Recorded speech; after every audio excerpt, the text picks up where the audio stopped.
In the mechanized slaughter of World War II, one British officer refused to fight like everyone else. John Malcolm Thorpe Fleming Churchill, known to history as Mad Jack, charged into battle armed not only with modern weapons but with a Scottish broadsword, a longbow, and bagpipes. He famously declared, "Any officer who goes into action without his sword is improperly dressed." To him, war was both duty and personal theatre of honour. Born on 16 September 1906 in Colombo, British Ceylon, Jack graduated from the Royal Military Academy Sandhurst in 1926 and served with the Manchester Regiment in Burma. He left the army in 1936 to pursue acting, competitive archery, reaching world championship level, and bagpipe mastery. The interwar years left him restless. When war broke out in 1939, he immediately rejoined his regiment. May 1940. As the British Expeditionary Force retreated toward Dunkirk, Jack's unit ambushed a German patrol near the village of Lepinette.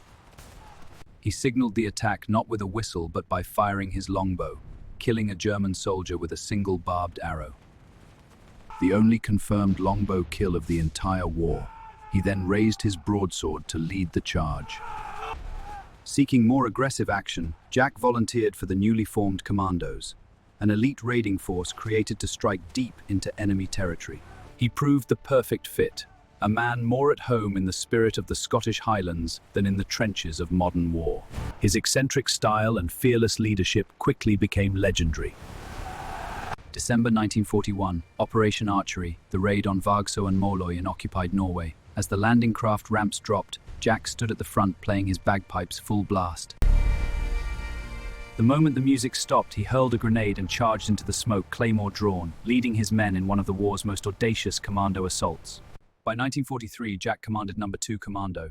During the Salerno landings on the Italian mainland in September, he and a single corporal infiltrated German lines under cover of darkness. Using his sword as a silent threat, Jack captured a mortar crew and then 41 more soldiers. Marching all 42 prisoners back to Allied lines with their hands on their heads while carrying their weapons in a sack. For this feat, he was awarded the Distinguished Service Order. In May 1944, Jack led a mixed force of commandos and Yugoslav partisans in a raid on the heavily fortified German positions on the island of Brač. The assault faltered under intense fire. With his men killed or wounded and ammunition exhausted, Jack sat alone on the battlefield and played "Will Ye No Come Back Again" on his bagpipes until a German grenade explosion knocked him unconscious. He was taken prisoner. The Germans, mistakenly believing Jack might be related to Winston Churchill, sent him to Sachsenhausen concentration camp, a facility designed to break even the strongest prisoners. Jack was not most men. From the moment the gates closed behind him, he began plotting his escape. In September 1944, Jack and an RAF officer dug a tunnel and crawled to freedom. They traveled nearly 200 miles on foot toward the Baltic coast before being recaptured. Returned to captivity, Jack's unbreakable spirit only grew stronger. As the Reich collapsed in April 1945, the SS transferred high-value prisoners, including Jack, to a secure site in the Italian Tyrol. In the confusion of approaching Allied forces, the guards fled. Jack simply walked out of the camp and began his final journey to freedom. With only a rusty tin of onions for sustenance, Jack walked approximately 150 miles across the Alps. He eventually linked up with an American armored column in northern Italy. The Americans could scarcely believe the bedraggled British colonel who had just emerged from enemy territory. The European war was ending, but Jack was far from satisfied. While the world celebrated victory in Europe, Jack expressed disappointment that he could not transfer to the Pacific to continue fighting the Japanese. He reportedly lamented, "If it wasn't for those damn Yanks, we could have kept the war going another 10 years.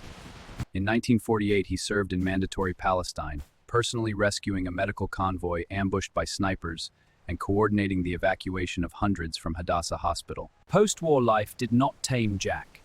After serving as an instructor at the Land Air Warfare School in Australia, he took up surfing with characteristic zeal. He became the first person to ride the 5-foot tidal bore on the River Severn.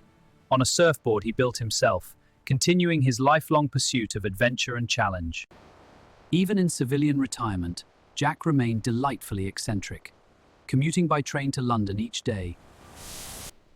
He would open the window shortly before his station and hurl his briefcase into his own backyard.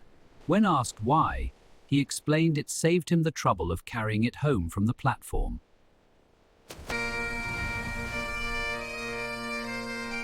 Lieutenant Colonel John Malcolm Thorpe Fleming Churchill died on 8 March 1996 at the age of 89. A knight-errant in the age of mechanized warfare, he embodied courage, individuality, and unyielding spirit. Mad Jack reminds us that even amid history's darkest horrors, one man's refusal to conform can become the stuff of legend. If you enjoyed this story of forgotten history, hit the like button and subscribe. Tell me in the comments, which unsung hero should we cover next?